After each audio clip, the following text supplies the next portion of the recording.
Muy bien, vamos a charlar ahora con el doctor Jorge Goñad, que nos acompaña regularmente los jueves. ¿Cómo le va, doctor? ¿Cómo anda? ¿Qué tal, Cristian? ¿Cómo le va? Sabe que en los últimos tiempos hemos tenido que empezar todos a familiarizarnos un poco más con situaciones que antes eran casi reservadas exclusivamente a los abogados, ¿no? Sí, Como esto de la responsabilidad de los integrantes de una sociedad frente, por ejemplo, a las demandas laborales. sí, exacto. ¿Hasta dónde llega la responsabilidad? Mire, en principio, Cristian, cuando uno hace una sociedad anónima o una SRL, es decir, una persona jurídica, lo hace justamente para acotar la responsabilidad del empresario. Y en estos casos, cuando las cosas dentro de la empresa se llevan normalmente y se realizan bien conforme la práctica de un buen hombre de negocios, el trabajador no puede accionar contra el socio en forma particular ni contra el directivo, ya que solamente tiene de respaldo el patrimonio, por así decirlo, solamente de la persona jurídica. ¿Qué sucede?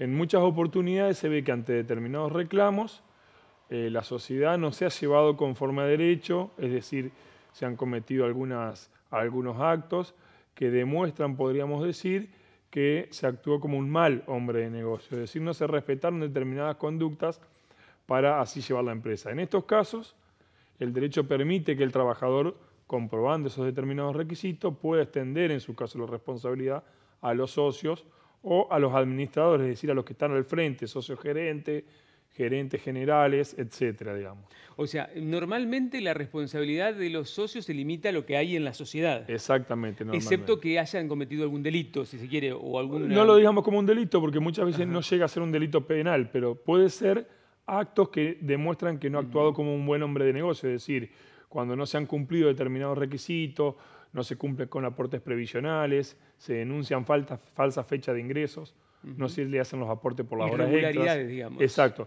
determinadas irregularidades que demuestran que la sociedad se utilizó para no pagar determinadas cosas o para ocultar determinados hechos.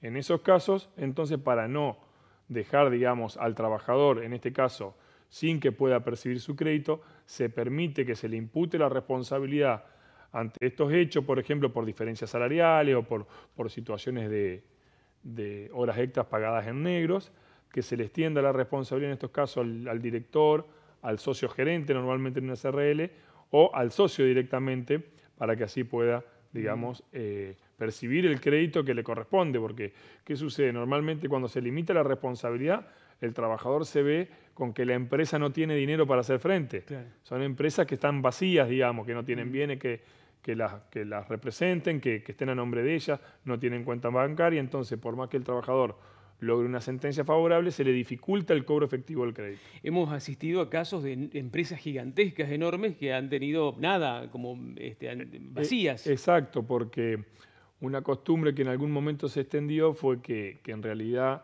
todas las ganancias de la sociedad se sacaban de las sociedades. Claro. Y se ponían a nombre de estos socios o de las O de personas terceros. allegadas, de terceros. Claro. Entonces la sociedad tenía un movimiento fenomenal, una gran facturación, etcétera, pero no tenía bienes a nombre de la sociedad, entonces se tornaba dificultoso, cuando no imposible en realidad, Claro. que los créditos se reclamen. Y casi una burla para el trabajador, porque el empleador era evidente que tenía recursos y el empleado la pasaba muy Bueno, mal. y lo que se demuestra con esto también, o que en lo que se traduce, es que las empresas que, por ejemplo, que no cumplen debidamente con los aportes previsionales o con los pagos como corresponden al trabajador, se colocan en un pie de desigualdad con las otras del mismo rubro porque tienen costos menores. Claro.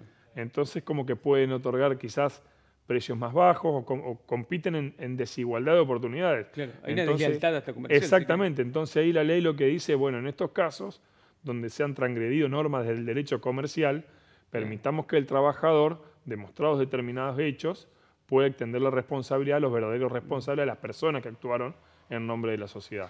Al margen de esto está la situación coyuntural de esta crisis económica, Sí. digamos, y social que en los últimos tiempos ha provocado el cierre de enorme cantidad de empresas. Sí.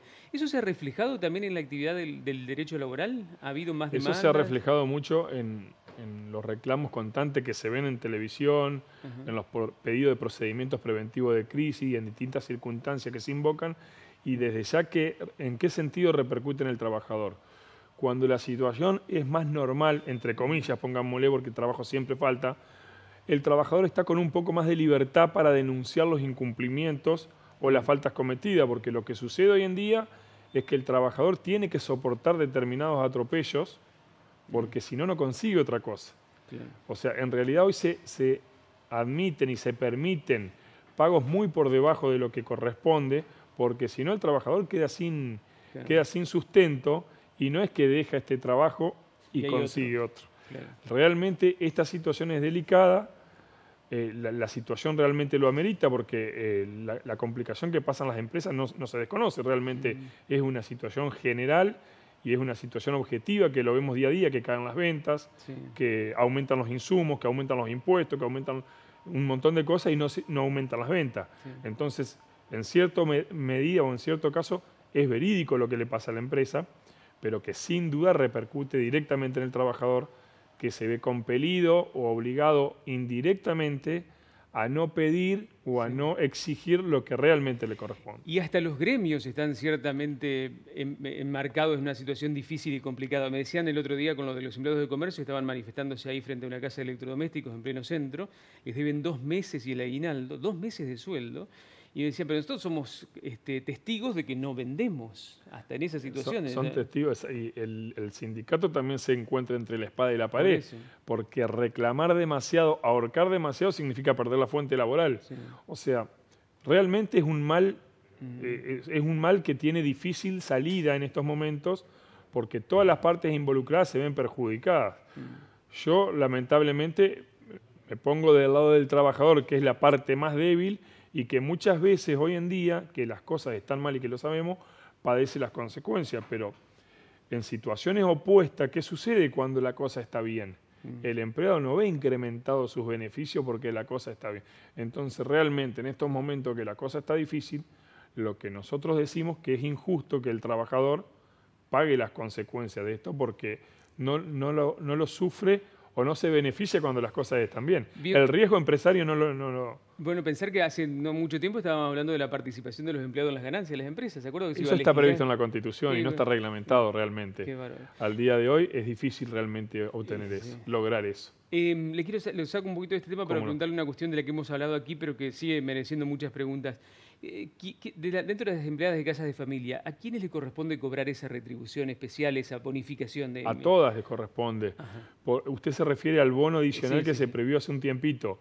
Recordemos que eso se paga en 2 cuotas, que una ya se liquidó y la otra se liquida en diciembre. Las que trabajan de 12 a 10, hasta de 12 horas cobran, mira, ahora no me acuerdo, 1.000 pesos, perdón, en 2 cuotas de 500. Las que trabajan de 12 a 16 horas cobran 1.500 pesos, en 2 cuotas 750.